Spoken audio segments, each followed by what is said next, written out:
Relato número 1. La mujer del vestido blanco. Mi nombre es Arturo, y soy conductor de Uber desde hace 6 años.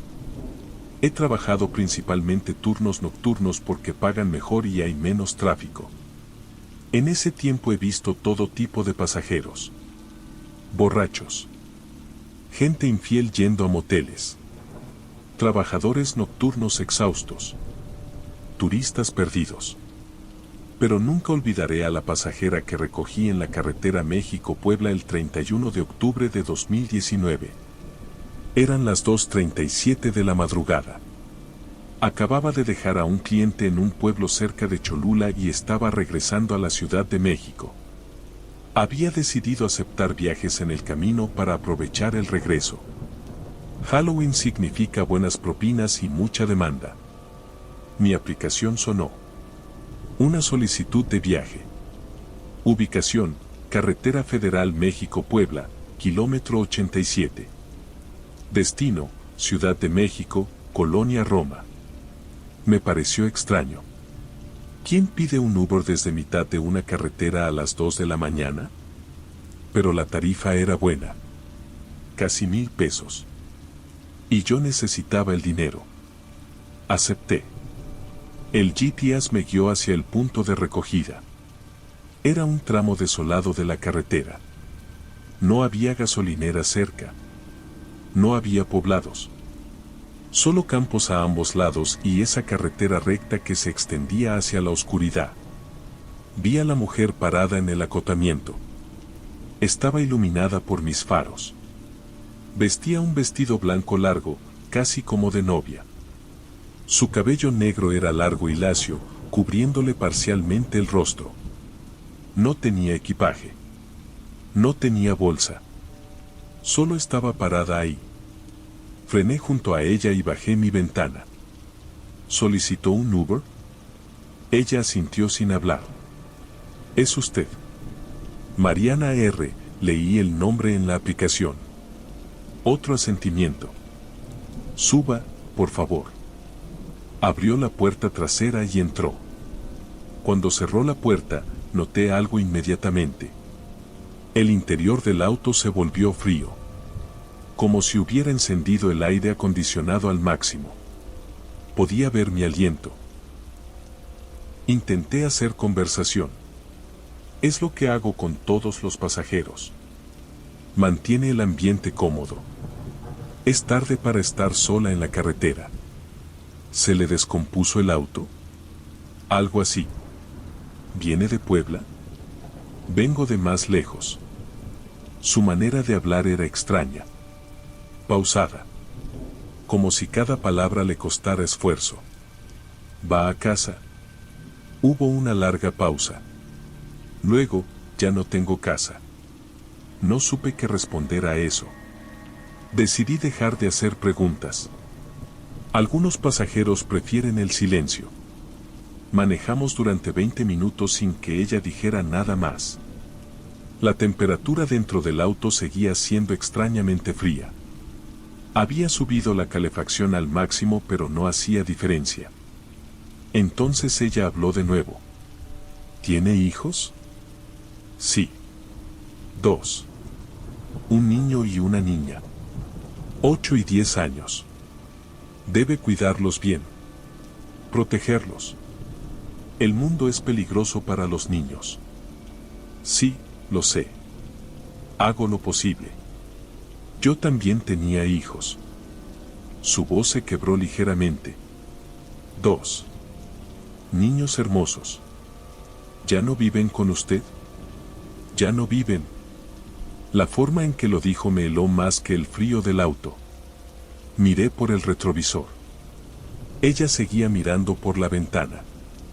Pero ahora podía ver más de su rostro. Su piel era muy pálida. Casi gris. Lo siento mucho, dije. No puedo imaginar ese dolor. Nadie puede. A menos que lo viva. Hizo una pausa. Fue mi culpa. Todo fue mi culpa. No quería preguntar.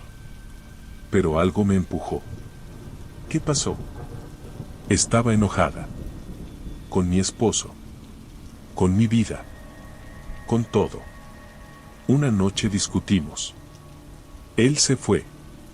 Y yo tomé una decisión terrible.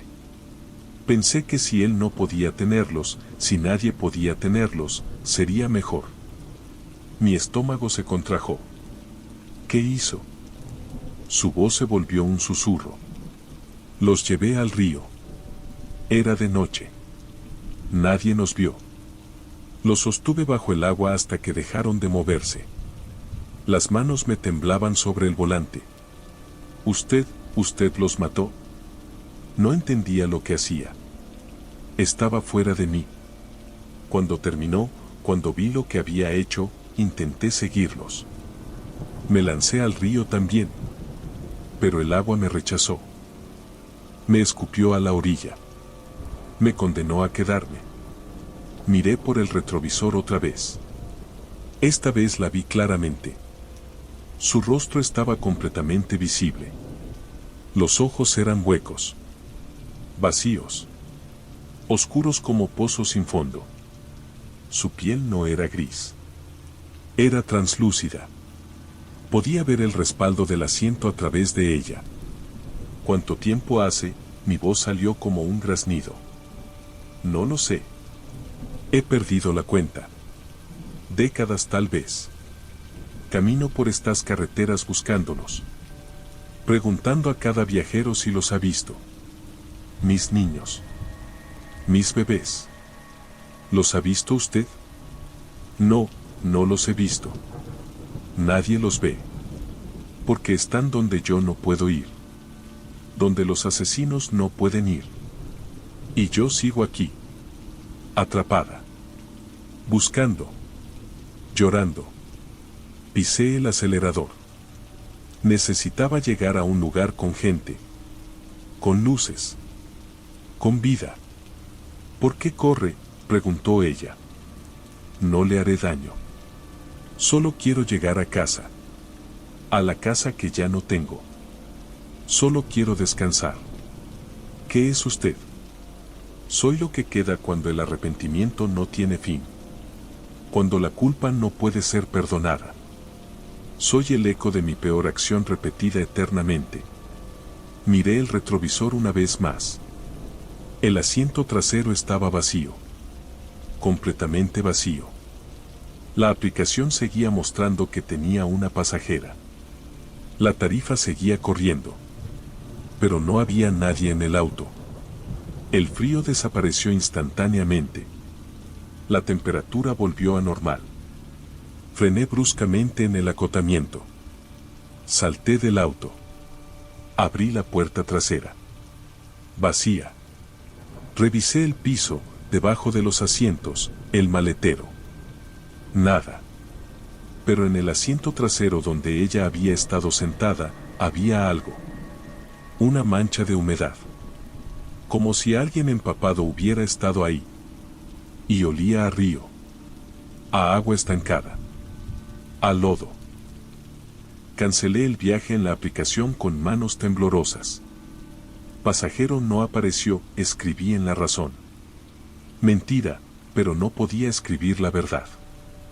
Manejé el resto del camino a Ciudad de México sin parar. Sin aceptar más viajes. Solo conduciendo lo más rápido que el límite de velocidad permitía. Cuando llegué a casa al amanecer, abracé a mis hijos. Los desperté solo para abrazarlos. Mi esposa pensó que estaba loco. ¿Qué te pasa? Nada. Solo necesitaba verlos. Asegurarme de que están bien. Durante días investigué. Busqué en archivos de periódicos. En historias locales. En leyendas. Encontré docenas de casos. A lo largo de décadas. Conductores de taxi, de autobús, camioneros, todos reportando haber recogido a una mujer en vestido blanco en diferentes puntos de esa carretera. Algunos decían que lloraba todo el camino. Otros que preguntaba por sus hijos. Otros que simplemente desaparecía del vehículo en movimiento. Un artículo de 1987 mencionaba a una mujer llamada Mariana Rodríguez que se había ahogado en el río cerca del kilómetro 87 después de matar a sus 2 hijos. El caso había conmocionado al país en ese momento. Pero con el tiempo, como todas las tragedias, fue olvidado. Excepto por ella. Ella no podía olvidar. Estaba condenada a recordar. A buscar. A pedir perdón que nunca llegaría. Dejé de trabajar turnos nocturnos después de eso. Los ingresos bajaron. Tuvimos que ajustar nuestro presupuesto. Pero no me importó. Algunas cosas no valen el dinero. Porque aprendí algo esa noche. Hay almas que no pueden descansar. Atrapadas por acciones tan terribles que ni la muerte las libera. Condenadas a repetir su búsqueda, su arrepentimiento, su agonía, eternamente. Y a veces, en carreteras solitarias, en noches oscuras, esas almas buscan compañía. Alguien que las lleve a casa. Alguien que las escuche. Alguien que atestigue su sufrimiento.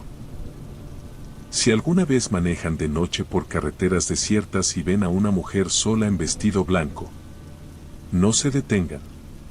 No importa cuán inofensiva parezca. No importa si su aplicación les dice que la recojan. Porque algunos pasajeros no van a ningún destino.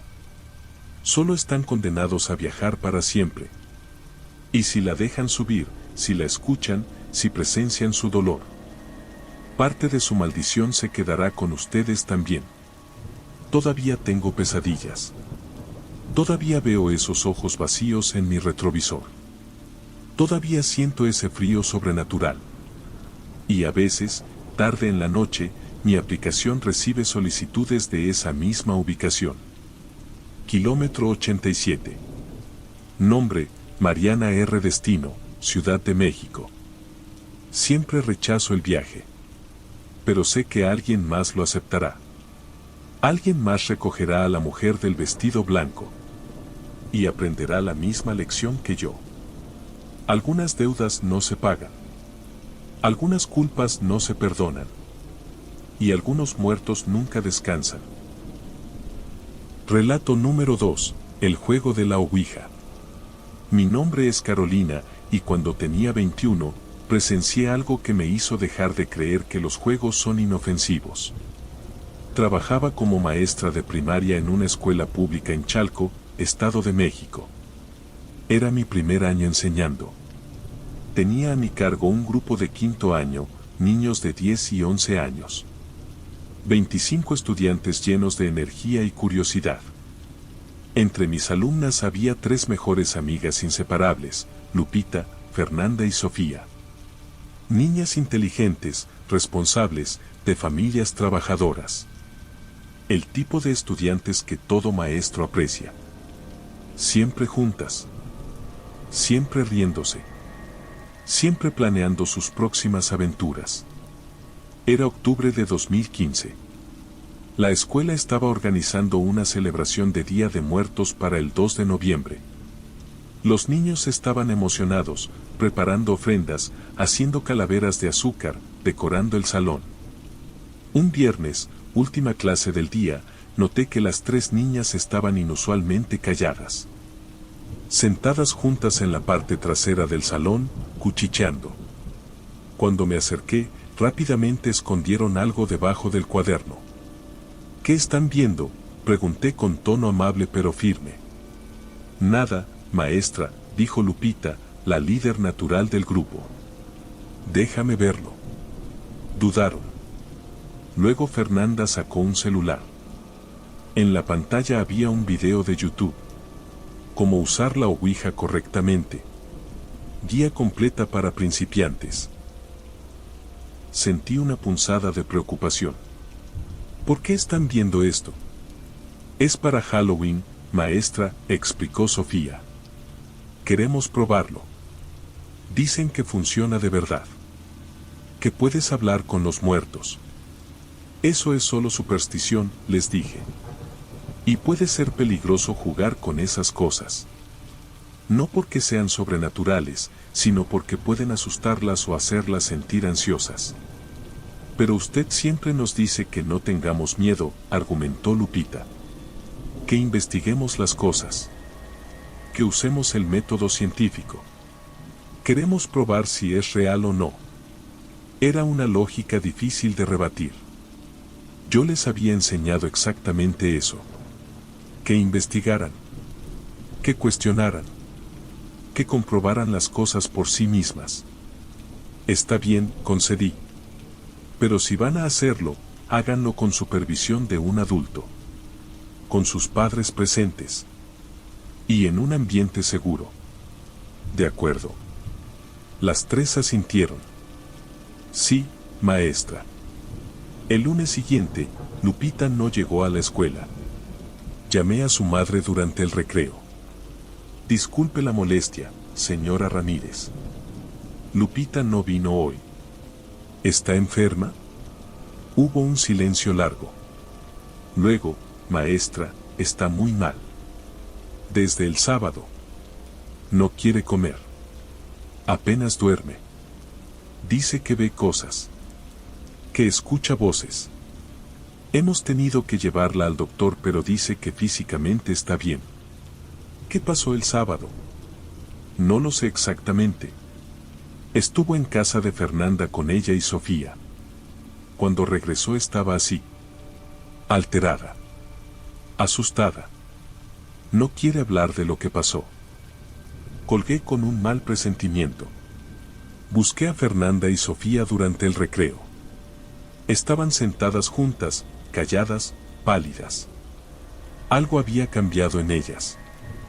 Ya no eran las niñas risueñas de siempre. Fernanda, Sofía, ¿qué pasó el sábado? Se miraron entre ellas. Fernanda empezó a llorar. Maestra, hicimos algo malo. ¿Qué hicieron?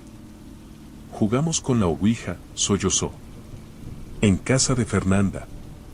Sus papás no estaban. Descargamos una aplicación en el celular. Dijimos que solo sería para probar. ¿Y qué pasó?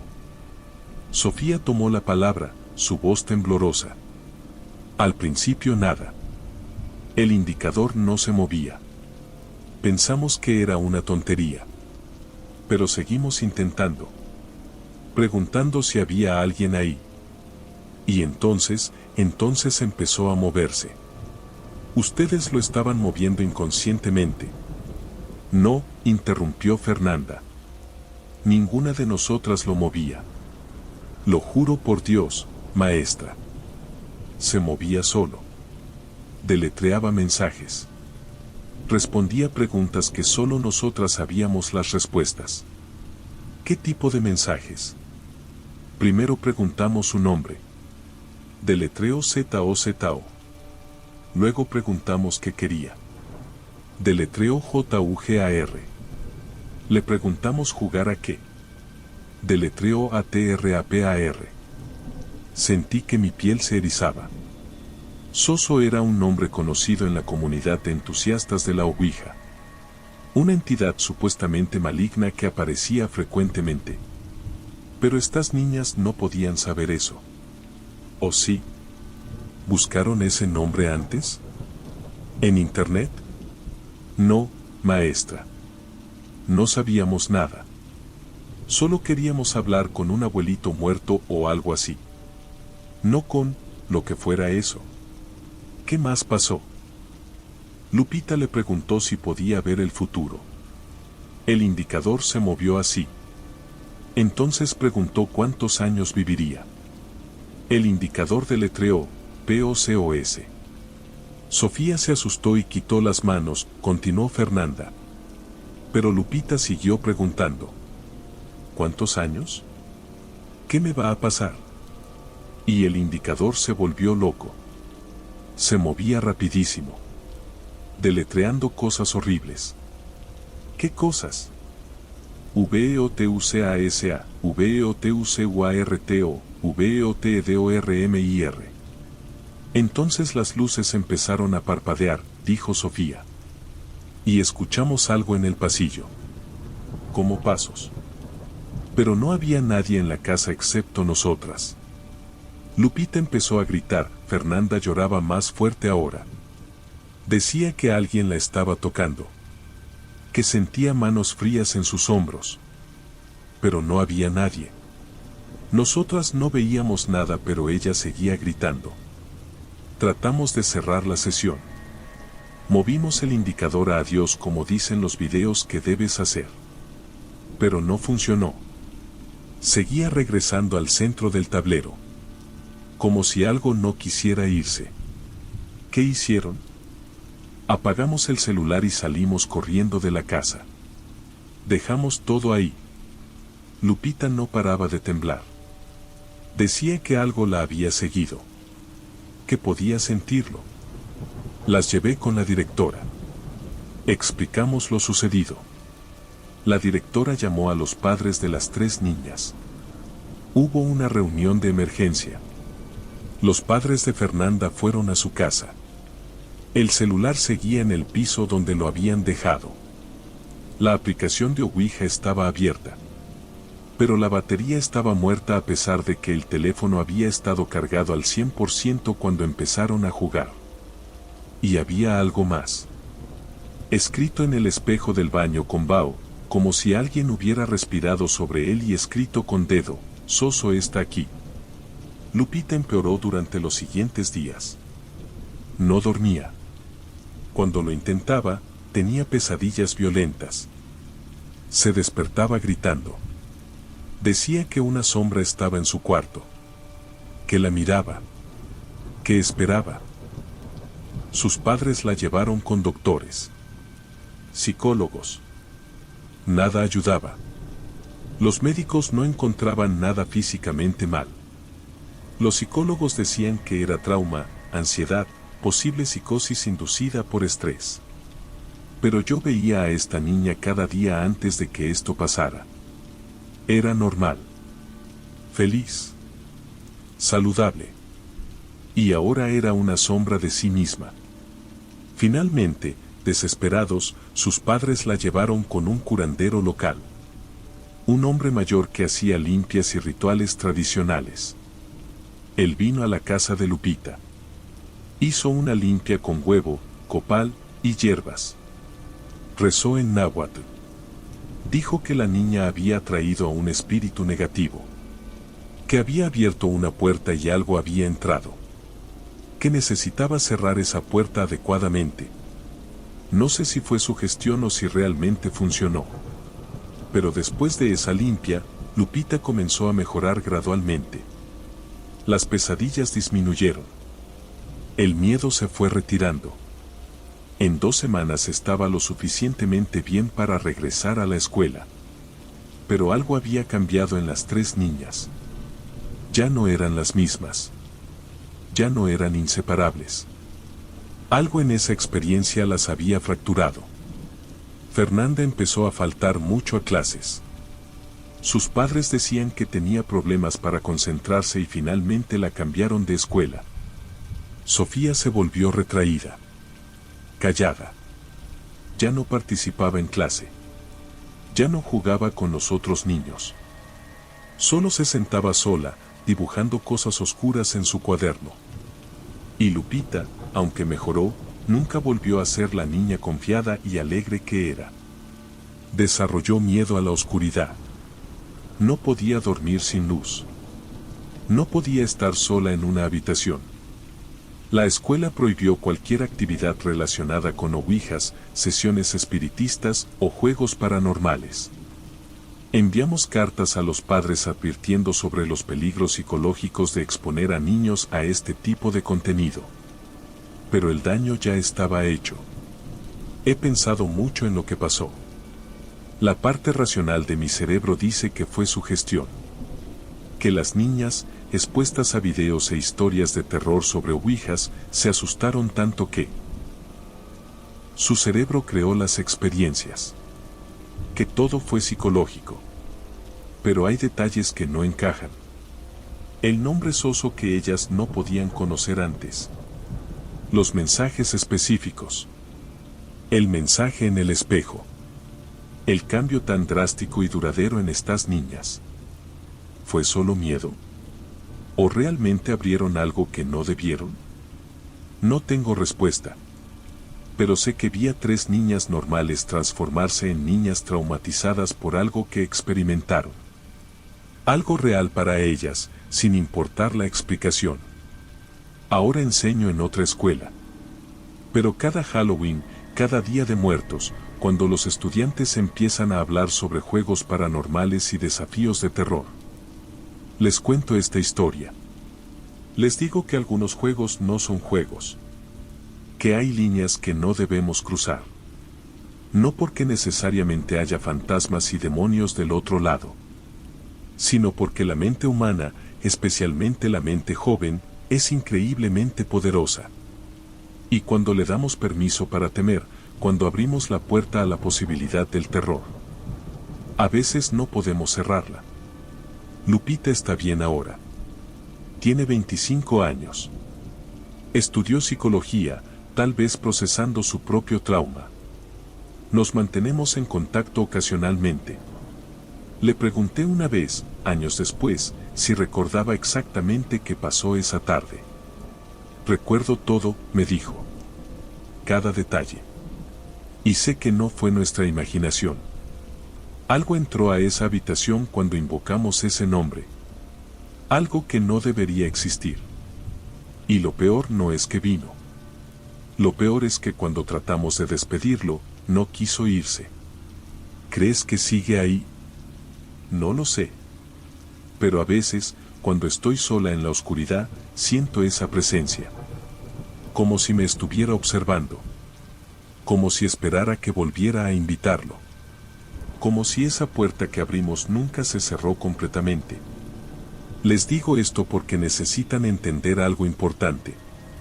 No jueguen con ouijas. No como broma. No como experimento. No por curiosidad.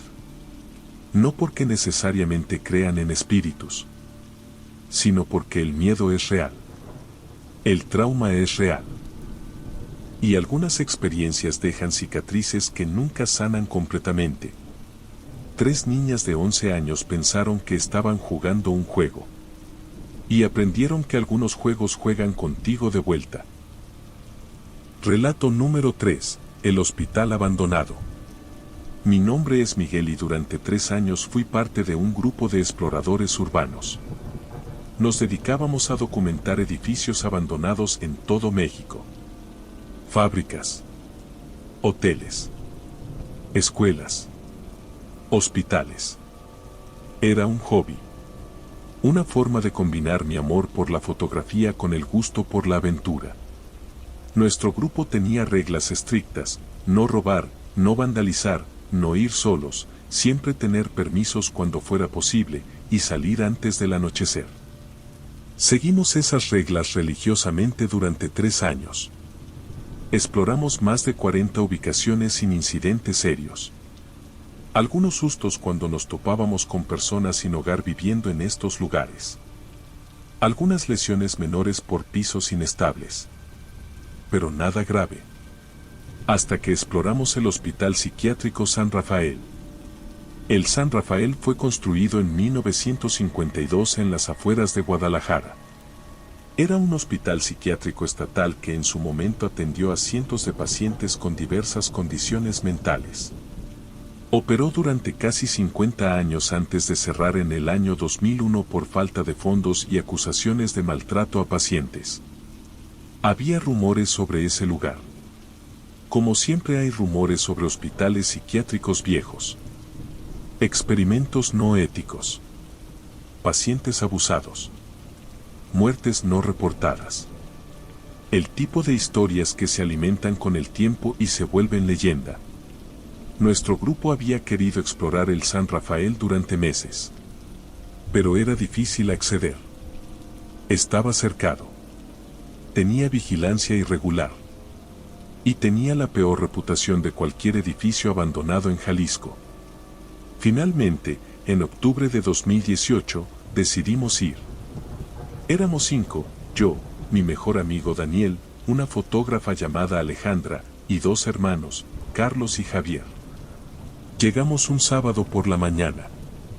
La idea era entrar temprano, explorar durante 6 horas con luz natural y salir antes de las 3 de la tarde. Mucho tiempo de seguridad antes del anochecer. La cerca estaba parcialmente caída en la parte trasera.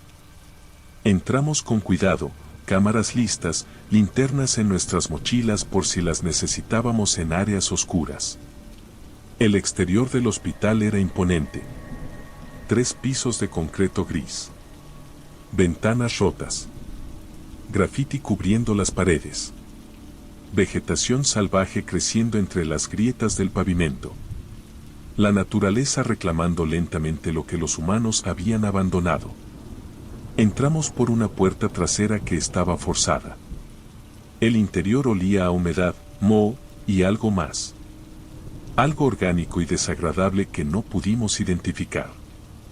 El primer piso estaba devastado. Salas de espera con muebles volcados y podridos. Oficinas saqueadas. Grafiti por todas partes. Basura acumulada. Era triste pero no inusual. La mayoría de los edificios abandonados lucen así. Tomamos fotos. Documentamos. Daniel filmaba video. Alejandra capturaba las texturas de la decadencia con su cámara análoga. Todo normal. Subimos al segundo piso. Las habitaciones de pacientes estaban aquí. Pequeñas celdas con puertas de metal. Algunas todavía tenían camas oxidadas. Baños sin puertas. Ventanas con barrotes. Era opresivo incluso vacío. No podía imaginar cómo se sentía estar encerrado aquí. En una habitación encontramos algo perturbador. Marcas en las paredes. Arañazos profundos en el concreto. Como si alguien hubiera intentado rasgar las paredes con las uñas. Y había palabras escritas. Sáquenme repetido cientos de veces. Con diferentes caligrafías. Diferentes intensidades. Años de desesperación grabados en esas paredes. Esto es deprimente, dijo Alejandra. Necesito un descanso. Bajamos al primer piso a tomar agua y comer algo. Eran las 12 del día. Llevábamos 3 horas ahí. Todo iba según el plan. ¿Exploramos el tercer piso?, preguntó Carlos. Dicen que era donde tenían a los pacientes más peligrosos. Debe tener cosas interesantes para fotografiar. Dudamos. El tercer piso tenía la peor reputación. Muchos exploradores urbanos reportaban que ese nivel se sentía diferente. Más pesado. Más opresivo. Algunos decían haber escuchado cosas. Visto sombras. Pero nosotros no creíamos en eso. Éramos racionales. Escépticos. Vamos, decidí. Pero nos quedamos juntos. Nadie se separa. Subimos al tercer piso. Las escaleras crujían peligrosamente. Algunas estaban rotas. Tuvimos que saltar huecos. El tercer piso era diferente inmediatamente. Más oscuro. Las ventanas aquí estaban tapiadas con tablones de madera. La luz apenas penetraba.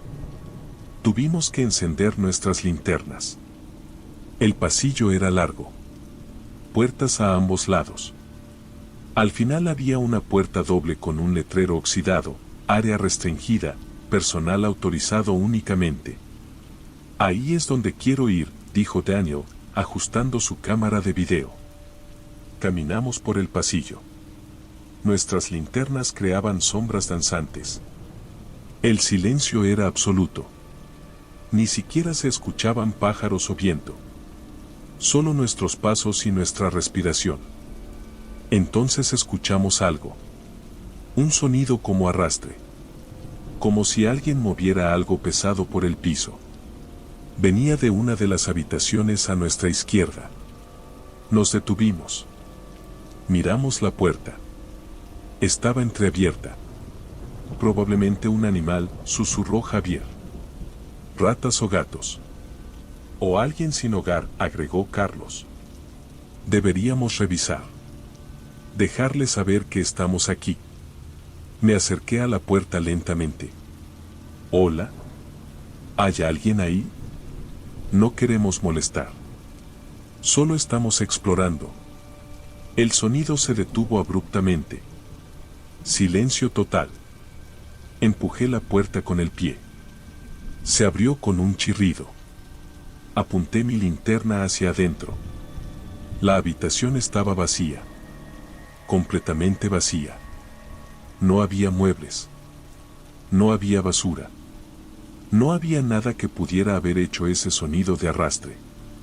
Solo paredes desnudas y un piso de concreto. No hay nada, dije, aliviado y confundido a la vez. Pero Alejandra estaba mirando hacia arriba. Miren el techo. Todos levantamos nuestras linternas. En el techo, escritas con algo oscuro que podría haber sido pintura o otra cosa, había palabras: corre. Esto es una broma, dijo Daniel con voz temblorosa. Alguien lo escribió antes para asustar a exploradores. Sí, concordé, aunque no sonaba muy convincente. Vámonos. Esto no vale la pena. Salimos de la habitación. Pero cuando giramos hacia las escaleras, la puerta doble al final del pasillo estaba abierta ahora.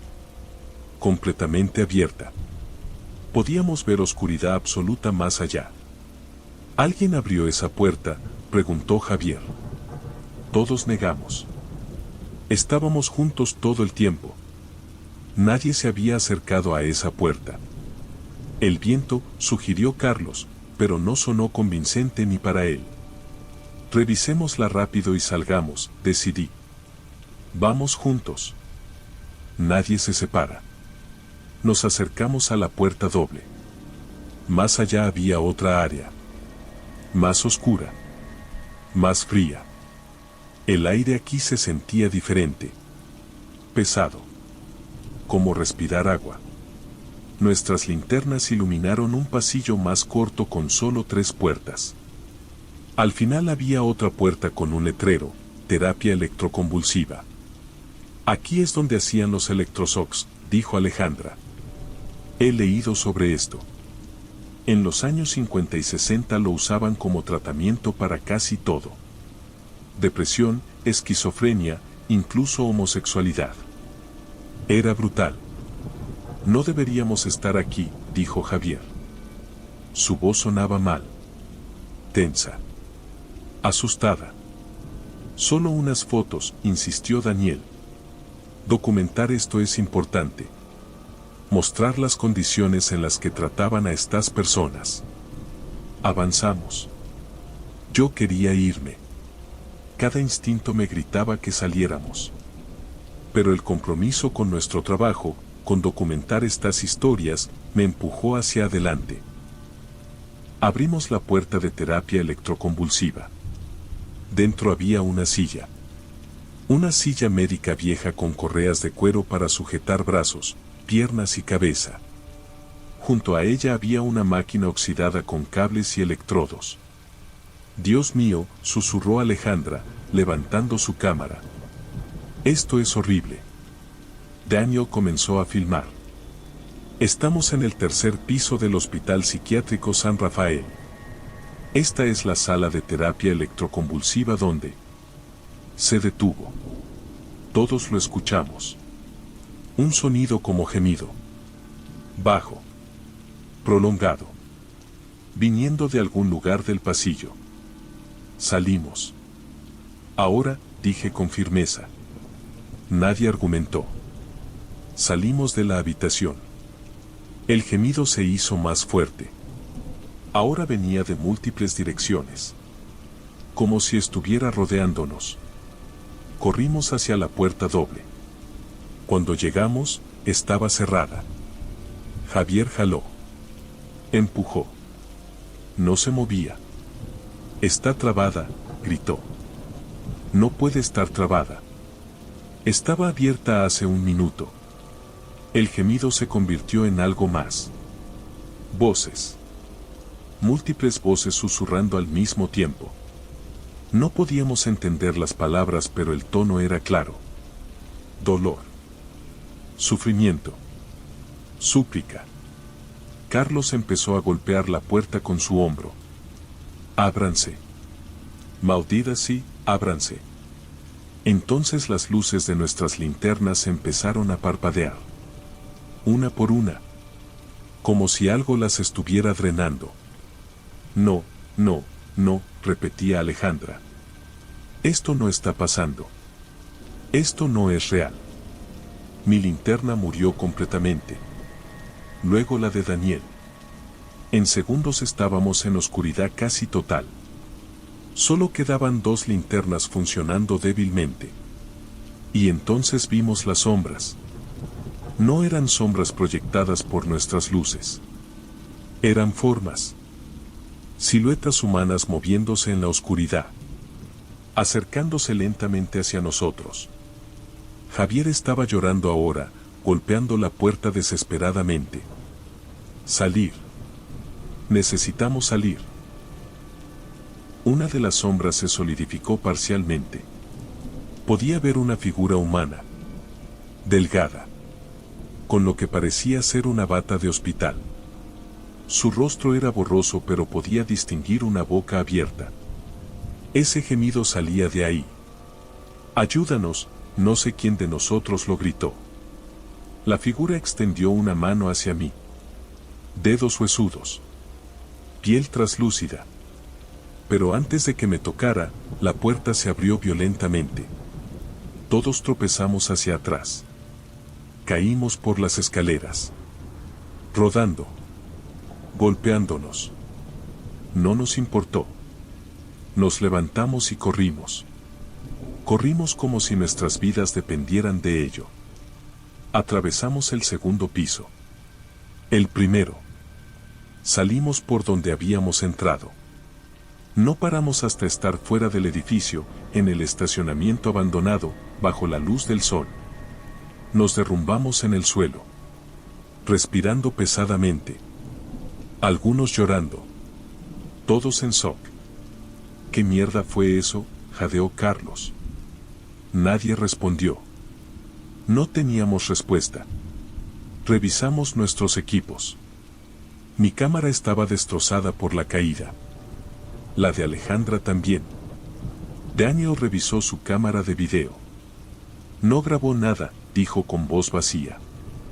La memoria está corrupta. Todo lo que filmamos ahí, no existe. Nos fuimos. Condujimos en silencio de vuelta a Guadalajara. Cada uno procesando lo que habíamos experimentado. Durante días intenté racionalizarlo. Sugestión colectiva. Gases tóxicos del edificio causando alucinaciones. Miedo grupal que escaló. Cualquier explicación que no involucrara lo sobrenatural. Pero no podía explicar la puerta que se cerró sola. Las luces que murieron simultáneamente. Las figuras que todos vimos. El hecho de que 5 personas adultas, racionales, escépticas, experimentamos exactamente lo mismo al mismo tiempo. Nuestro grupo se disolvió después de eso.